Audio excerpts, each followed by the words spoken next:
Bonjour tout le monde, aujourd'hui je fais une vidéo sur l'effet Joule. Donc c'est un tutoriel de physique. Comme la dernière fois j'ai fait un tutoriel de chimie, sauf que j'avais pas dit que c'était un tutoriel. Donc je dis maintenant un peu en retard. Donc l'effet Joule en fait c'est l'énergie dissipée dans une résistance.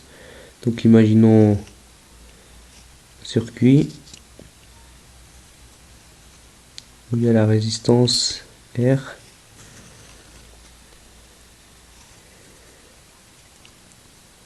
Et là, une source de tension, de courant. Ici, dans ce cas, c'est avec du courant continu. Mais on peut aussi avoir du courant alternatif.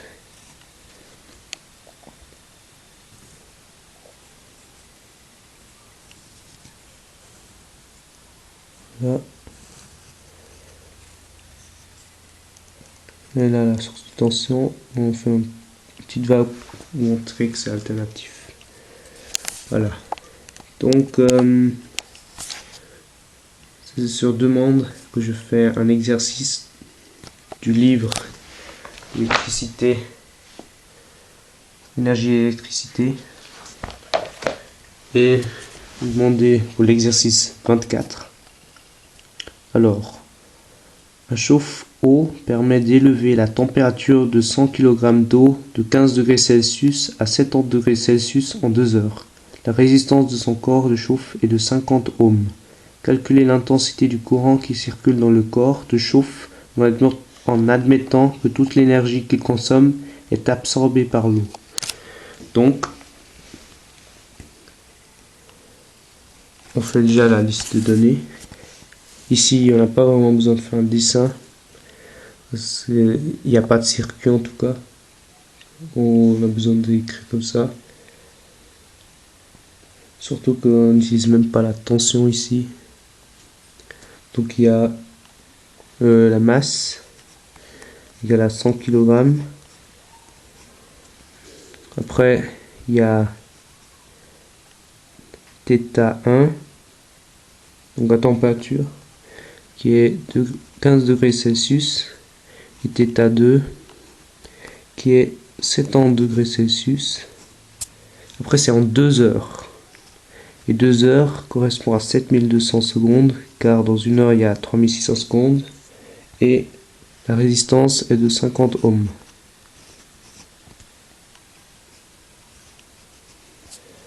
Voilà, et ce qu'on cherche, c'est l'intensité du courant. Alors, pour cela, il y a une loi, la loi de l'effet Joule, justement. Donc on revient à 2 dessins d'en haut. Et comme vous connaissez peut-être la relation dans une résistance, U égale R fois I. U est la tension, R la résistance et I le courant. Là. Et il y a aussi une autre chose importante, c'est la puissance qui est égale à U fois I. Donc, en fait, là, on peut aussi remplacer U par R fois I, ce qui fait R fois I fois I. C'est égal à R fois I au carré. Et l'énergie est la puissance fois le temps. Donc, R fois I carré fois T. Et c'est une loi. E égale R fois I carré fois T, ou bien delta T même. Souvent dans la théorie, on trouve delta T. Sauf qu'ici, ça joue aucun rôle car le temps initial est 0 secondes. Dans ce cas, on n'a pas besoin de soustraire comme pour la température. Parce que là, on a la température initiale et finale. Donc là, on a besoin des deux. Donc, on crée la loi. Mais en fait, il y a deux lois. De 1, il y a l'énergie égale à R fois I carré fois T. C'est l'énergie dissipée par l'effet Joule. Donc en fait, c'est l'énergie thermique. On peut ajouter TH. Et il y a une autre loi qu'on trouve même déjà dans le livre. Et tu vois, bon, l'énergie s'exprime aussi parfois en tant que Q. Et je le vois pas juste là, au moins je vois celui-là. J'ai trouvé pour l'énergie thermique, justement avec delta T. Et il y a aussi parfois le Q qui est utilisé. Par contre, pour autre chose, c'est la charge ici. Et parfois on utilise le Q aussi pour l'énergie. Surtout dans le cas où on utilise la chaleur massique. Et en fait, pour qu'on puisse continuer le calcul, on a besoin de savoir la chaleur massique de l'eau. Et pour cela, il faut que j'ouvre le formulaire étable.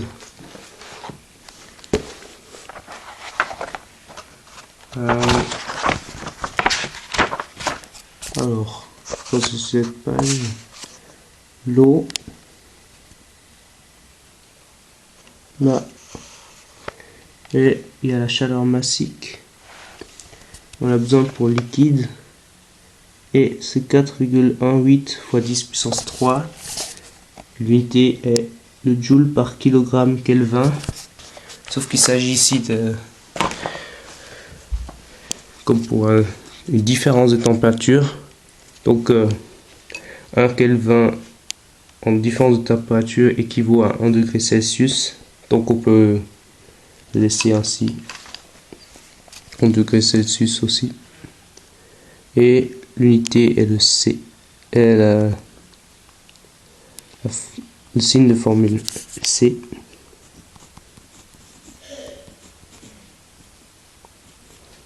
Voilà. Joule par kilogramme degré Celsius ou bien Kelvin, ça revient même. Et il y a une deuxième loi. Je l'écris avec le E. C fois M fois delta, je vais écrire d'abord. Delta θ. Voilà.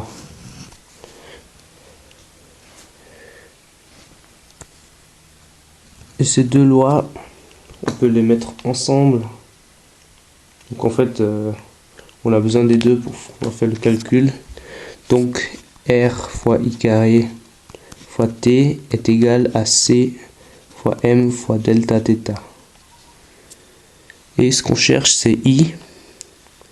Donc on isole I carré déjà. Donc on divise par R et par T. Alors C fois M et le delta θ peut s'écrire en θ2 moins θ1 sur R fois T.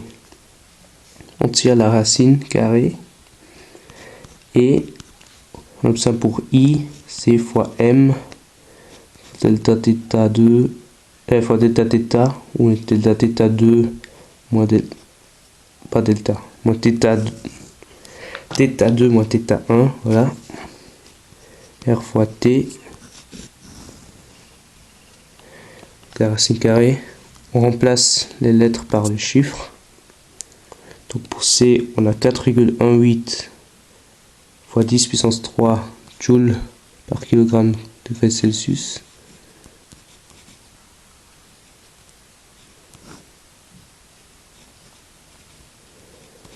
Ensuite, fois 100 kg, la masse, fois θ2 qui est 70 degrés Celsius, moins θ1 qui est 15 degrés Celsius. Le tout divisé par R, la résistance qui est 50 ohms, fois le temps qui est 7200 secondes. Et le tout, on tire la racine carrée. Et maintenant, il faut que je prenne la calculatrice et que je calcule tout ça.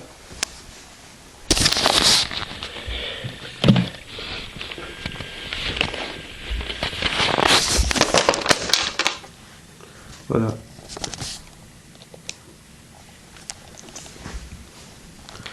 Donc,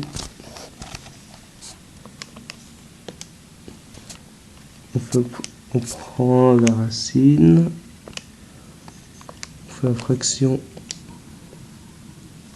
4,18 fois 10 puissance 3 fois 100 fois 70 moins 15 sur 50 fois 7200. Et on obtient 7,99 ampères.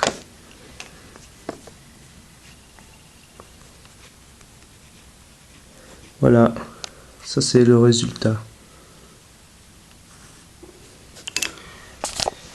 On regarde dans la solution ce qui écrit.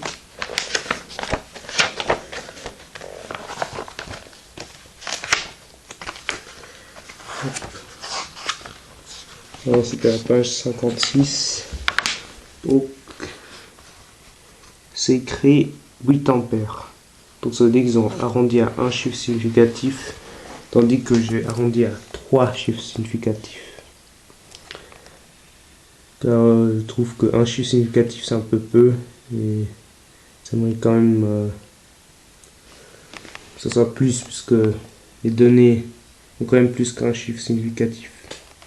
Voilà, j'espère que cette vidéo vous a aidé et plu. Je vous dis ciao, à la prochaine fois.